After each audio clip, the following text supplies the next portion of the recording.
माध्यम से रस के विषय को आगे बढ़ाते हुए बच्चे हमने अपने जितने भेद करे हैं वो सब आपको समझ में आ गए होंगे। मैंने पीडीएफ भी भेजी और मैंने आपको उसकी वीडियो भी भेजी है, तो अच्छे से आपको समझना है। अगला भेद हमारा है वात्सल्य रस।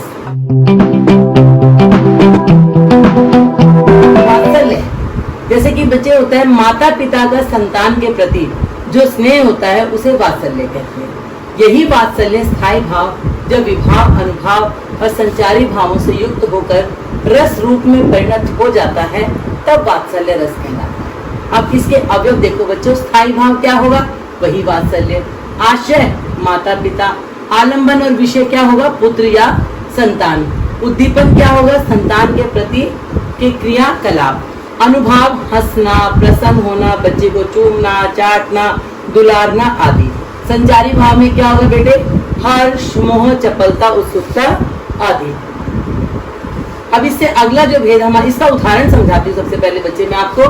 खेलत नंद आंगन गोविंद, निरखे निरखी जसुमती, सुख पावती बदन मनोहर इंद्र। इसमें क्या है कि बाल कृष्ण श्री नंद जी के आंगन में खेल रहे हैं और माँ यशोदा उनके चंद्रमा के समान सुंदर मुख को देख देख कर अत्यंत आनंद पा रही है। अब इसमें बच्चे क्या है कि वात्सल्य, कोई भी उदाहरण हो आपका रस का, आपको उसको पढ़ते ही समझ में आ जाता है कि उसका मूल भाव क्या है। अब इसमें स्थायी भाव बताना हो तो क्या है, वत्सलता या स्नेह। आशय माँ यशोदा, आलंबन कृष्ण, उद्दीपन श्री कृष्ण की क्रियाएं, अनुभाव यशोदा का खुश होना, संचारी भाव हर्ष और उत्सुकता। इसी तरह से मैंने आपको इसका अगला उदाहरण देखो। शोभित कर नवनीत लिए, गुटरुनी चलत रेणु तन मंडित, मुख दधि लेप किए। कि बाल कृष्ण हाथ में माखन लेकर घुटनों के बल चल रहे हैं, जिस कारण आंगन की मिट्टी उनके शरीर पर लगी है, मुख पर दही लिपटा है और वे अत्यंत सुंदर लग रहे हैं। वही बात है बेटे, स्थायी भाव वत्सलता या स्नेह। आश्रय माँ यशोदा, आलंबन बाल कृष्ण, उद्दीपन श्री कृष्ण के हाथ में माखन लेकर चलना और मुख पर दही का लिपटा होना। अनुभाव यशोदा माँ की प्रसन्नता, संचारी भाव हर्ष या समृद्धि। इसी के और उदाहरण है दो, उनको भी आपने समझना है। इस अगला भेद जो हमारा है वो है भयानक रस। भयानक रस में देखो बच्चे, जब किसी भयानक वस्तु या जीवन को देखकर भावी दुख की आशंका से हृदय में जो भाव उत्पन्न होता है उसे भय कहते हैं। जब भय नामक स्थायी भाव विभाव, अनुभाव और संचारी भावों के संयोग से पुष्ट होता है, पुष्ट होकर जिस रस की निष्पत्ति करता है उसे भयानक रस कहते हैं। इसके अवयव निम्नलिखित है बच्चे, देखो जैसे समझो। स्थायी भाव है, आलंबन भयानक दृश्य, स्थान या वस्तु, उद्दीपन विभाव, आलंबन की चेष्टाएं, नीरवता या कोलाहल, अनुभाव कम, स्वेद, स्वरभंग, पलायन, मूर्छा। अब जब भय होगा, भयानक रस होगा, कोई खुशी की बात तो बच्चे नहीं होगी ना उसमें, तो अनुभाव सारे हमारे वही होंगे। संचारी भाव में आवेग, शंका, दैन्य और चिंता।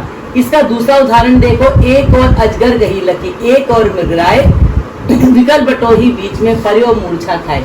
अब यहाँ पर पथिक के एक और अजगर है, दूसरी ओर सिंह है। दोनों को अपने सामने देखकर पथिक भय से के मारे मूर्छित होकर गिर पड़ा। अब यहाँ पर क्या है बच्चे, स्थायी भाव है, आशय यात्री, आलंबन अजगर और सिंह, उद्दीपन अजगर और सिंह की भयावह आकृतियां और उनकी चेष्टाएं, अनुभाव यात्री का वो मूर्छा आना यानी कि मूर्छित यानी बेहोश होना, संचारी भाव आवेग, निर्वेद, दैन्य, शंका, व्याधि, त्रास, अपस्मार आदि। इसके अन्य उदाहरण है बच्चों, इनको देखो और इनको समझो। अगला रस हमारा है विभत्स रस। इसको समझ लो बच्चे, भयानक रस और विभत्स रस जो है दोनों एक से ही होते हैं। इसमें देखो, किसी अप्रिय व्यक्ति, घृणा उत्पन्न करने वाली गंदी, दुर्गंधपूर्ण, भद्दी, अरुचिकर तथा मैली कुचैली वस्तुओं को देखकर जब हृदय में घृणा या जुगुप्सा उत्पन्न होती है, तब यही घृणा या जुगुप्सा नामक स्थायी भाव विभत्स रस में बदलता है, तो उसे विभत्स रस कहते हैं। इसके अवयव जो है इसको समझो आप। स्थायी भाव इसमें क्या है, जुगुप्सा यानी कि घृणा, आलंबन मांस, रक्त, अस्थि, शमशान, दुर्गंध, मल मूत्र आदि। उद्दीपन में क्या होगा बच्चे, रक्त, मांस, आदि का सड़ना, कुत्ते गिद्ध आदि द्वारा शव या मांस को नोचना, अनुभाव में थूकना, नाक भौं सिकोड़ना, आंखें बंद करना, संचारी भाव मोह, जड़ता, व्याधि, गिलानी आदि। अब इसका उदाहरण देखो आप।